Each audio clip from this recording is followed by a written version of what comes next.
ओम नमः शिवाय। दोस्तों, स्वागत है आपका अपने चैनल मदर अर्थ योगी की यात्रा पे।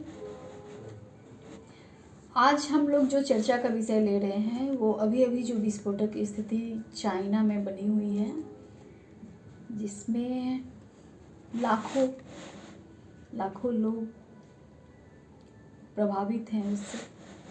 एक बार फिर से ये विस्फोटक स्थिति जो पूरी दुनिया को डरा रही है।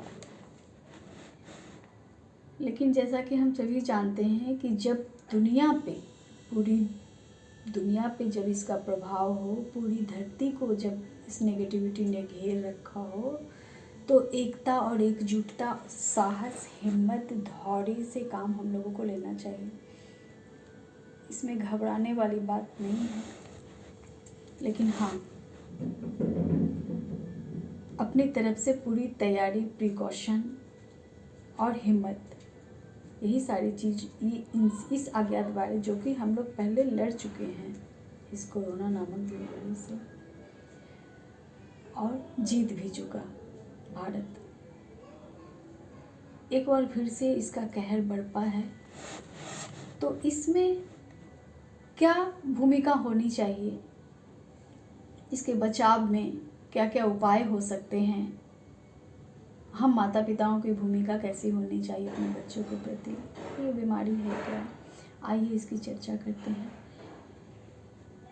कोरोना एक ऐसी अज्ञात वायरस है जिसके इलाज का मेडिकल साइंस में अभी तक कोई ऑथेंटिक इलाज की खोज हुई ही नहीं है।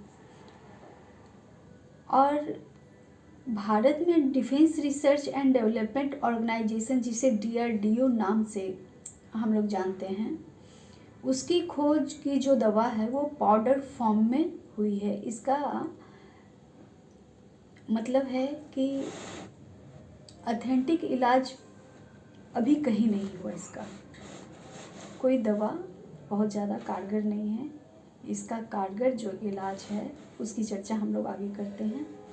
जो काम कर सकता है ठीक उसी तरह जैसे अभी का वैक्सीन जो भारत का 80% काम कर रहा है,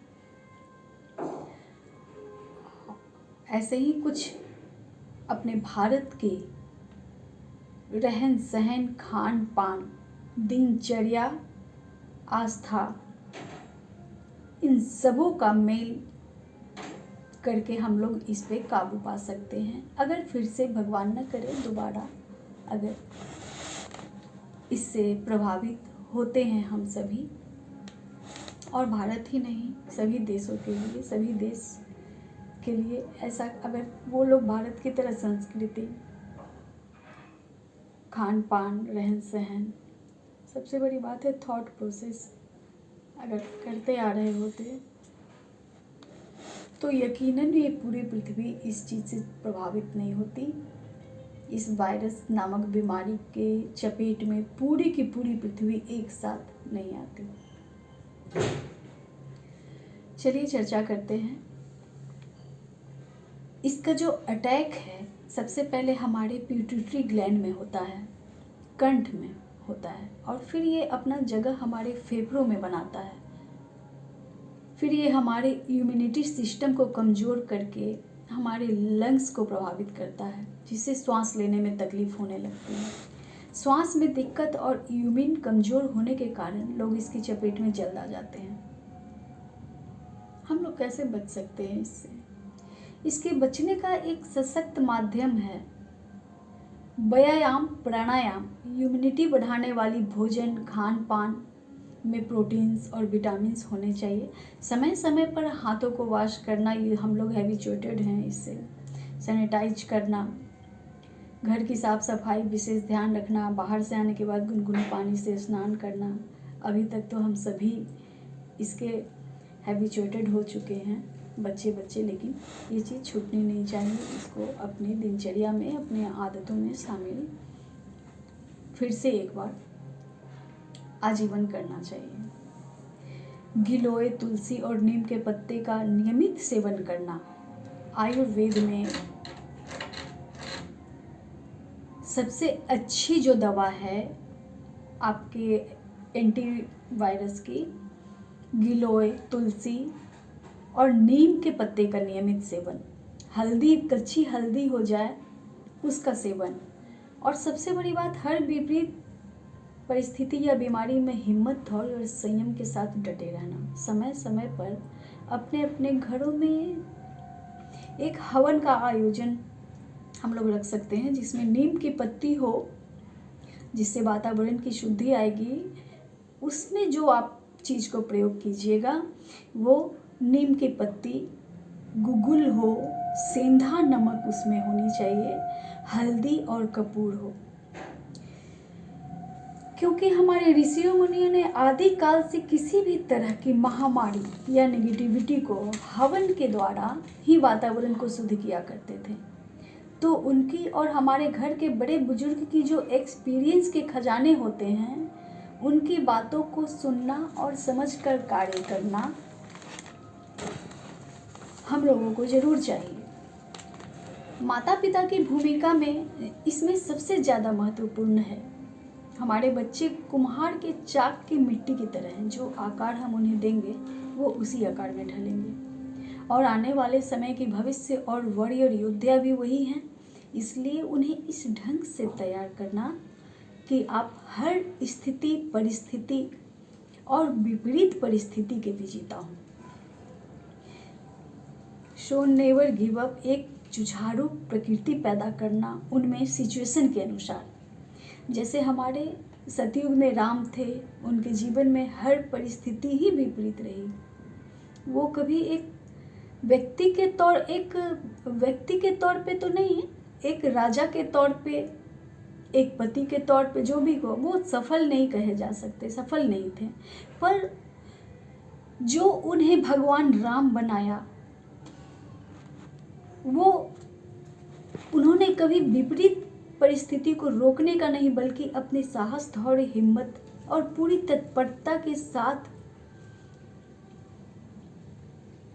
आगे बढ़ने के कारण ही और ना आगे बढ़ने के साथ, बल्कि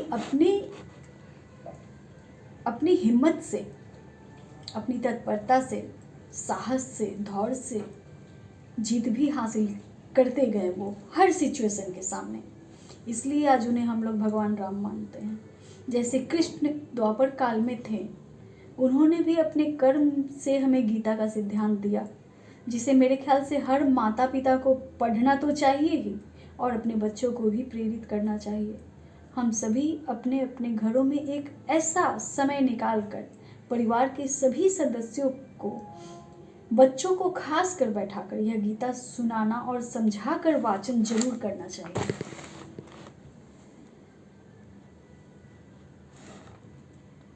बाकी तो ये वायरस हम लोगों को बहुत कुछ सिखा और समझा रहा ही है, कैसे रहना चाहिए, कैसे खान पान हो हमारा। घरों को बुजुर्ग दादी नानी, दादा नाना के पास जरूर बैठने की सलाह देनी चाहिए।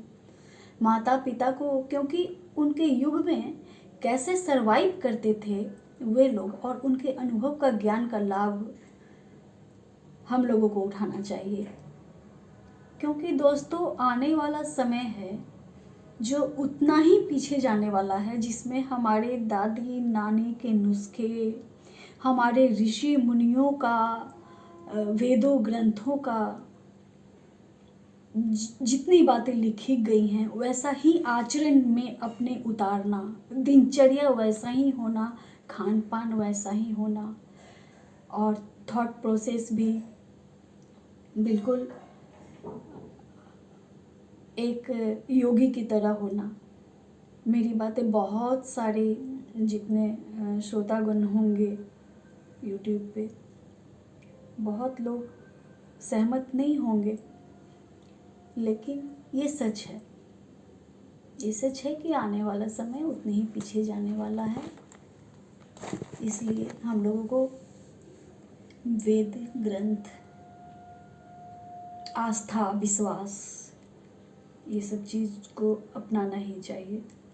ईश्वर में विश्वास, हिम्मत, धैर्य, मदद, दूसरों को मदद के लिए हाथ बढ़ाना, ये सभी चीज़ एक ह्यूमन होने के नाते, एक मानव होने के नाते, मानव धर्म पहले है कि आप अपने साथ अपनों का भी सहयोग करें और उत्थान करें, हाथ पकड़कर ऊपर उठाएं, जिससे हमारा परिवार ही नहीं समाज का भी उत्थान हो, हमारे देश का भी उत्थान हो और देश के बाहर भी आप एक वैसे ह्यूमन बने जो एक देव तुल्य हो। जैसे ईश्वर का कार्य होता है वैसे बनने की कोशिश जरूर करनी चाहिए। और बस इतना ही। ओम नमः शिवाय। मिलती हूँ आपसे अगली वीडियो पे।